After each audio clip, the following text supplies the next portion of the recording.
Sorpresang hinarap ni Pangulong Duterte ang mga magsasakang mahigit isang linggo nang nagrarally sa Mendiola.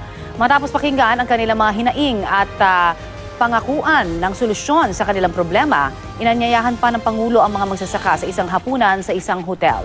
Balitang hatid ni Ian Cruz. Mula sa tapat ng Centro Escolar University, naglakad si Pangulong Duterte patungo Mendiola. Ang una niyang pagtungtong doon mula nang maging Pangulo, ang kanyang pakay, ang rallying ito ng mga magsasaka mula sa Tagum, Davao del Norte. Hiling ng mga ralisa, maibigay na ang mga lupang sinasaka na kinamkam umano ng isang kumpanya ng saging. Kinumusta ng Pangulo ang kanilang kalagayan. Noong Mayo, una pa nag-rally sa Mendiola ang mga ito.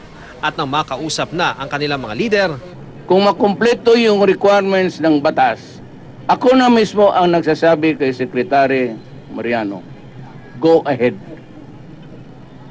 Ayaw na pagdugay-dugay. Go ahead. Para matapos ang problema dyan. Gulo, pati patayan. Dating sa amin yun, i-take over na namin yung 145 hectares. Kami po ang sa San Isidro Farm, Tagum, Davao del Norte. So anong pakiramdam nyo na si Presidente? Masaya ako, kaya nga ngayon hindi ko na alam kung anong gagawin ko sa sobrang saya talaga.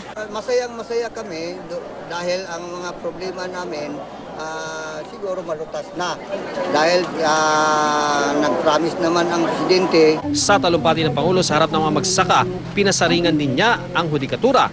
Sana raw hindi sila magpagamit sa pag-i-issue ng TRO sa mga usapin na matagal nang nanalo ang mga mamamayan o ang pamahalaan.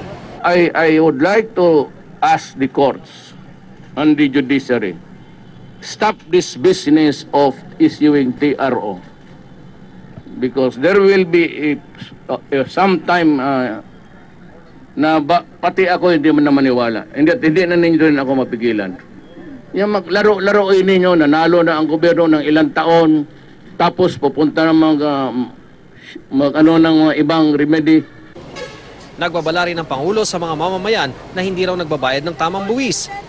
Bago magtapos, nangako rin ng Pangulo sa mga magsasaka ng masaganang hapunan sa isang hotel at sa eroplano raw sila sasakay kapag umuwi na sa Davao. Sa pag-alis ng Pangulo, nagpaulak siya ng selfie sa mga estudyante sa Mendiola.